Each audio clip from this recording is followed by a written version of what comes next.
একটা ছোট দেশ, কিন্তু তার গুরুত্ব বিশাল। বাংলাদেশ এখন ভারত ও চীনের জন্য এক যুদ্ধের ময়দান। কেন ভারত চাচ্ছে না বাংলাদেশ চীনের সঙ্গে বন্ধুত্ব করুক? চীনই বা কেন বাংলাদেশকে কাছে পেতে চায়? এর পেছনের কারণ জানলে আপনি অবাক হয়ে যাবেন। বাংলাদেশ এমন একটি জায়গায় অবস্থিত যা দক্ষিণ এশিয়ার রাজধানীতে এক গেম চেঞ্জার।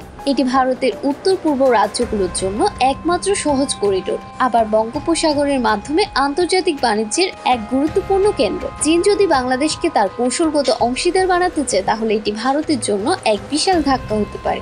বাংলাদেশ এখন বিশ্বের দ্রুত বর্ধনশীল অর্থনীতির অন্যতম দেশ। তৈরি পোশাক শিল্প, মেগা প্রকল্প, জ্বালানি খাত, সব জায়গায় ভারত ও চীনের প্রতিযোগিতা রয়েছে। ভারত চায় বাংলাদেশ যেন তাদের ঘনিষ্ঠ থাকে, আর চীন চায় বাংলাদেশকে বেল্ট অ্যান্ড রোড ইনিশিয়েটিভ নিয়ে আসতে। এখন ভারত কেন চায় না বাংলাদেশের চীনের সঙ্গে ঘনিষ্ঠ হোক? এখানেই আসে আসল কারণ। ভারত ভয় পায় যে বাংলাদেশ যদি চীনের খুব ঘনিষ্ঠ হয়ে যায়, তাহলে ভারতের জন্য বিপদ আসতে পারে। কিন্তু কিভাবে? চীন যদি বাংলাদেশের সঙ্গে সামরিক সম্পর্ক বাড়ায়, তাহলে ভারতের উপর চীনের হামলা করা খুবই সহজ হয়ে যাবে। কারণ বাংলাদেশ তার ভূখণ্ড ব্যবহারের অনুমতি দিলে চীন ভারতের উত্তর পূর্ব অংশ ঘিরে ফেলতে পারবে। অন্যদিকে রয়েছে বন্দর ব্যবহারের প্রতিযোগিতা। বাংলাদেশের চট্টগ্রাম ও মোংলা বন্দরের প্রতি চীনের ব্যাপক আগ্রহ রয়েছে। চীন যদি এগুলোতে আধিপত্য বিস্তার করে, তাহলে ভারত তার উত্তর পূর্ব অঞ্চলে প্রবেশের ক্ষেত্রে সমস্যায় পড়বে।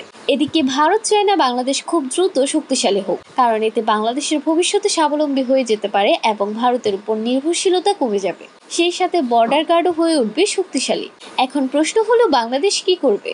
ভারত চীনের এই দড়ি টানাটানির মধ্যে চীনের সঙ্গে বন্ধুত্ব করবে নাকি ভারতের সাথে? এদিকে চীনের বিনিয়োগ নিচ্ছে প্রধান উপদেষ্টা ডক্টর মোহাম্মদ ইউনুস বর্তমানে চীন সফরে গিয়েছেন। তাহলে কি ভারতের সাথে সম্পর্ক থাকছে না, নাকি দুই দেশের সাথে বন্ধুত্ব রাখবে অন্তর্বর্তীকালীন সরকার?